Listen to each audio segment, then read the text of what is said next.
NEET 2023 ഓൺലൈനായിട്ട് prepare ചെയ്യുന്ന എല്ലാവരും തീർച്ചയായിട്ടും ഈ വീഡിയോ കാണണം. ബിക്കോസ് നിങ്ങളെല്ലാവരും നിങ്ങളെ കംഫർട്ട് സോണിൽ ഇരുന്നിട്ട് സ്വന്തം വീട്ടിൽ സ്വന്തം റൂമിൽ അടിപൊളിയായിട്ട് പഠിച്ചു തുടങ്ങിയ ആൾക്കാരാണ്.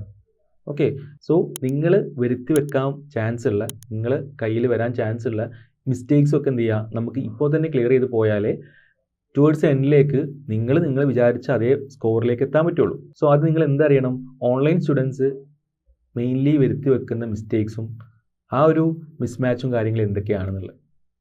ഓക്കെ, ഡെഫിനറ്റ്ലി നിങ്ങളെല്ലാവരും നിങ്ങളുടെ വീട്ടിലാണ്. ഓക്കെ, നോർമലി പറയുന്ന പോലെ തന്നെ മേജർ ഡിസ്ട്രാക്ഷൻസ് ഒക്കെ ഒഴിവാക്കാനും വേണ്ടിയിട്ടാണ് എല്ലാവരും വീട്ടിൽ നിന്ന് ഹോസ്റ്റലിലേക്ക് മാറുക. ഡെയിലി റൂട്ടീൻസ് വരുന്ന മിസ്റ്റേക്സ് ഉണ്ടാവാം.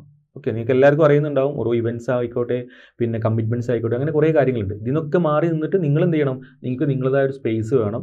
ഡെഫിനറ്റ്ലി നിങ്ങൾ നിങ്ങളുടെ ഹോസ്റ്റലിൽ നിൽക്കുന്ന പോലെ തന്നെ വീട്ടിൽ നിന്നും ബിഹേവ് ചെയ്യണം. ഓൺലൈൻ സ്റ്റുഡൻ്റ് ആണെങ്കിലും ബിഹേവ് ചെയ്യണം.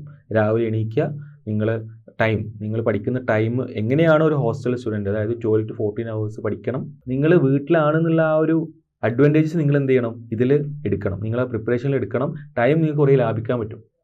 ഓക്കെ, നിങ്ങൾ ഹോസ്റ്റലിൽ ഉണ്ടാകുന്ന കോമ്പറ്റേറ്റീവ് അറ്റ്മോസ്ഫിയർ നിങ്ങൾ വീട്ടിൽ ഉണ്ടാക്കണം. നിങ്ങൾ അറ്റൻഡ് ചെയ്യുന്ന എക്സാംസിലൂടെയും നിങ്ങൾ വർക്ക്ഔട്ട് ചെയ്യുന്ന ക്വസ്റ്റ്യൻസിലൂടെയും ആ ഒരു കോമ്പറ്റേറ്റീവ് അറ്റ്മോസ്ഫിയർ നിങ്ങൾ ക്രിയേറ്റ് ചെയ്യുന്നത് വേണം.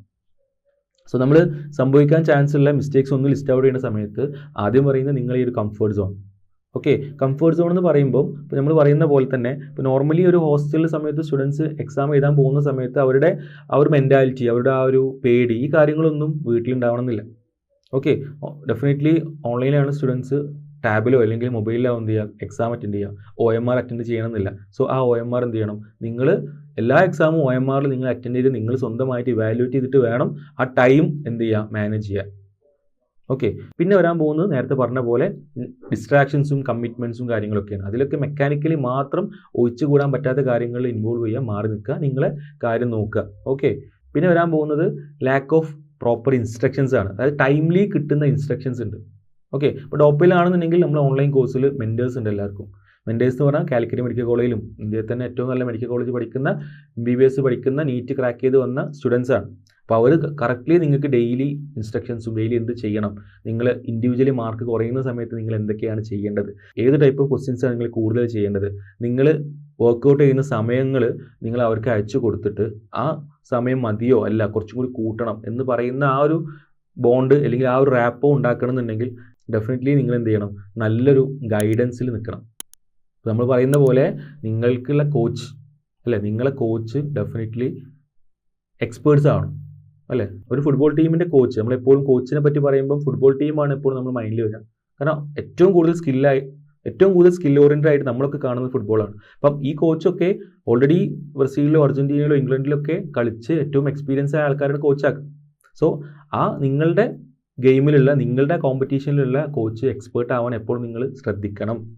ഓക്കെ, അപ്പോൾ ആ ഒരു പ്രോപ്പർ ഇൻസ്ട്രക്ഷൻസും പ്രോപ്പർ ഗൈഡൻസും പ്രോപ്പർ മെൻറ്റർഷിപ്പും ഡെഫിനറ്റ്ലി നിങ്ങൾക്ക് കിട്ടുന്നുണ്ടോ എന്ന് ഉറപ്പ് വരുത്തണം ഫസ്റ്റ് തന്നെ. പിന്നെ നിങ്ങളെ പാറ്റേൺ ഓഫ് സ്റ്റഡിയിങ് ആണ്. ഓരോ ദിവസവും ഒരു സബ്ജക്റ്റ് മാത്രം സ്റ്റിക്ക് ഓൺ ചെയ്യാതെ ഈക്വലി, അല്ലെങ്കിൽ നിങ്ങൾക്ക് കൂടുതൽ ടഫുള്ള ഭാഗത്ത് സ്റ്റാർട്ടിങ്ങിലൊക്കെ എന്ത് ചെയ്യുക, കൂടുതൽ സമയം സ്പെൻഡ് ചെയ്യുകയും അതുപോലെ തന്നെ ബാക്കി 2 സബ്ജക്റ്റുകൾ എന്ത് ചെയ്യുക, എല്ലാ ദിവസവും നോക്കി പോകണം. എല്ലാ ദിവസവും എല്ലാ ചാപ്റ്ററുമായിട്ടൊരു ടച്ച് നിങ്ങൾക്ക് വേണം.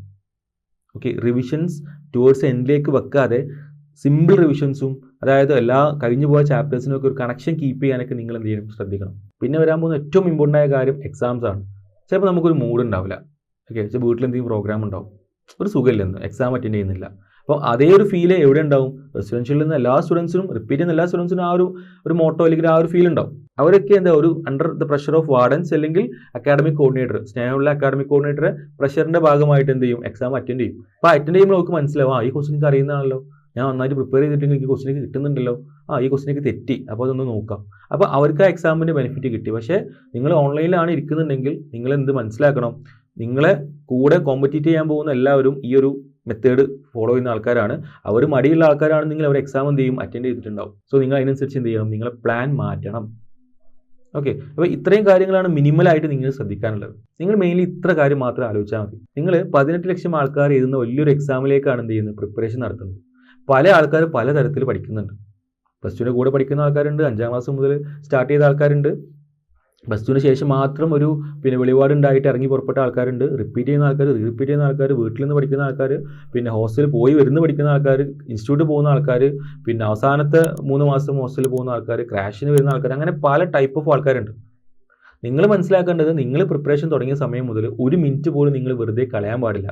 1 മിനിറ്റ് ഒരു ക്വസ്റ്റ്യൻ ആണ്. നിങ്ങളൊരു മിനിറ്റ് ഇവിടെ വേസ്റ്റ് ആക്കുന്ന സമയത്ത് അവിടെ നിങ്ങളെ കൂടെ കോമ്പറ്റീറ്റ് ചെയ്യാൻ പോകുന്ന ചിലപ്പോൾ നിങ്ങളുടെ ക്ലാസ്മേറ്റ് തന്നെ ഒരു റെസിഡൻഷ്യൽ ക്യാമ്പസിൽ നിന്നിട്ടോ അല്ലെങ്കിൽ ഒരു ഇൻസ്റ്റിറ്റ്യൂട്ടിലോ ഇരുന്നിട്ട് എന്ത് ചെയ്യുന്നുണ്ട്, ഒരു ക്വസ്റ്റ്യൻ ചെയ്ത് വർക്കൗട്ട് ചെയ്യുന്നുണ്ട്. അപ്പോൾ അവർക്കതൊരു ഇൻഫർമേഷൻ ആണ്, അവർക്കതൊരു ഗെയിനാണ്. അപ്പോൾ അത് മാത്രമാണ് നിങ്ങൾ ഓൺലൈനാണെന്ന് കൂടെ ഏത് മോഡിൽ പ്രിപ്പയർ ചെയ്യുന്ന സമയത്ത് നിങ്ങൾ മനസ്സിലാക്കേണ്ടത്. നിങ്ങൾക്ക് ഒരു സമയം പോലും വേസ്റ്റ് ചെയ്യാനില്ല. കാരണം അത്രയും വലിയ റേസാണ്, അത്രയും ആൾക്കാർ പങ്കെടുക്കുന്നുണ്ട്.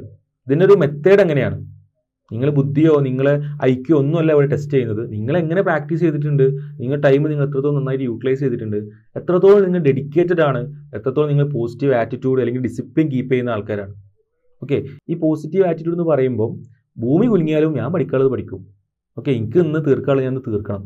ഇന്ന് സാർ ക്ലാസ് എടുത്തിട്ടുണ്ട്, അതിൻ്റെ ക്വസ്റ്റ്യൻക്ക് വർക്കൗട്ട് ചെയ്യണം, അതിൽ ഇക്വേഷൻസ് ഒക്കെ തറവായിട്ട് പഠിക്കണം, ഇക്വേഷൻ ബുക്കിലേക്ക് എഴുതിയെടുക്കണം. അങ്ങനത്തെ കാര്യങ്ങൾ നിങ്ങൾ ഡെഫിനറ്റ്ലി എന്തുണ്ടായാലും ചെയ്യണം. This is A positive attitude. Discipline എന്ന് പറയുന്നത് കറക്റ്റ് പങ്ക്ച്വലായിട്ട് എഴുന്നേൽക്കുക. നിങ്ങൾ രാവിലെ 6 മണിക്കോ 7 മണിക്കോ ഒരു ഹോസ്റ്റൽ തുടങ്ങുന്ന അതേ സമയത്ത് എഴുന്നേൽക്കുക, എല്ലാ എക്സാം അറ്റൻഡ് ചെയ്യുക. ചെറിയ അസുഖങ്ങളൊക്കെ ഉണ്ടെങ്കിൽ അതൊരു എക്സ്ക്യൂസ് ആയിട്ട് പറയാതെ നിങ്ങളെ ഡ്രീം എന്താണോ അതിൻ്റെ ഒരു വാല്യൂ, അതിൻ്റെ ഒരു ഡെപ്ത്, അതിൻ്റെ ഒരു എന്താണ് ഒരു പ്രൗഡി ഉണ്ടല്ലോ, ഈ പ്രൗഡി മൈൻഡ് കണ്ടിട്ട് വേണം നിങ്ങൾ പ്രിപ്പറേഷനിൽ ഇറങ്ങാൻ. അപ്പോൾ ഡെഫിനറ്റ്ലി നിങ്ങൾക്ക് ഒരു പ്രശ്നം ഉണ്ടാവില്ല, ഒരു മടി ഉണ്ടാവില്ല. സോ ഈ കാര്യങ്ങളൊക്കെ നിങ്ങൾ നോക്കുക. ഓൺലൈനായിട്ട് പ്രിപ്പയർ ചെയ്യുന്ന എല്ലാവരും ഈ തരത്തിലുള്ള ഇൻസ്ട്രക്ഷൻസ് ഫോളോ ചെയ്യുക.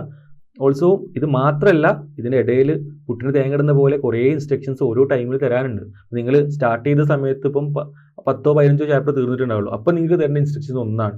നിങ്ങൾ 50 ചാപ്റ്റർ തീരുന്ന സമയത്ത് തരുന്ന ഇൻസ്ട്രക്ഷൻസ് വേറൊന്നാണ്. പിന്നെ അത് കംപ്ലീറ്റ്ലി തീരാൻ നേരത്ത് വേറൊരു ഇൻസ്ട്രക്ഷനാണ് തരേണ്ടത്. ടൈംലി നിങ്ങൾക്ക് ഓരോരോ സ്റ്റെപ്പുകൾ അതിനനുസരിച്ചുള്ള ഇൻസ്ട്രക്ഷൻസ് ആണ് നോർമലി തരാറുള്ളത്.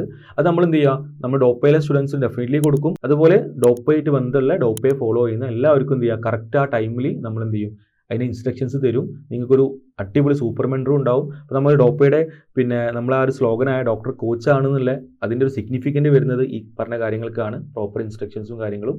സോ അടിപൊളിയായിട്ട് പഠിക്കുക. അടുത്ത കൊല്ലം നിങ്ങൾക്കുള്ളതാണ്. നിങ്ങൾ വിഷമിക്കേണ്ട ആൾക്കാരില്ല, നിങ്ങൾ വിഷമിക്കേണ്ട ഒരു കാര്യമില്ല. നിങ്ങൾ നന്നായിട്ട് പ്രിപ്പയർ ചെയ്ത ആൾക്കാർ ചിലപ്പോൾ വിചാരിച്ച പോലെ സ്കോർ ചെയ്യാൻ പറ്റാത്ത ആൾക്കാരുണ്ടാവും. കാരണം നിങ്ങൾ നന്നായിട്ട് പ്രിപ്പയർ ചെയ്തോളൂ, അടുത്ത വർഷം നിങ്ങൾക്കുള്ളതാണ്. നിങ്ങളിപ്പോൾ എടുക്കുന്ന എല്ലാ കഷ്ടപ്പാടും, എല്ലാ റിസ്കുകളും, എല്ലാ ഒരു ഹാർഡ് വർക്കിൻ്റെ ഒക്കെ റിസൾട്ട് വരാൻ പോകുന്നത് നിങ്ങൾ വരുന്ന മെഡിക്കൽ കോളേജുകളിലുള്ള ഫ്രഷേഴ്സ് ഡേയും അവിടുത്തെ യൂണിയൻ പരിപാടികളും അവിടുത്തെ സ്പോർട്സും അവിടുത്തെ ആർട്സും അവിടുത്തെ ഫ്രണ്ട്ഷിപ്പും അതിലാണ് നിങ്ങൾക്ക് ആനന്ദം കണ്ടെത്താനുള്ളത്. സോ അതുവരെ നിങ്ങൾ എന്ത് ചെയ്യണം, ക്ഷമ കാണിക്കണം, വെയിറ്റ് ചെയ്യണം, അടിപൊളിയായിട്ട് പഠിക്കണം. All the best.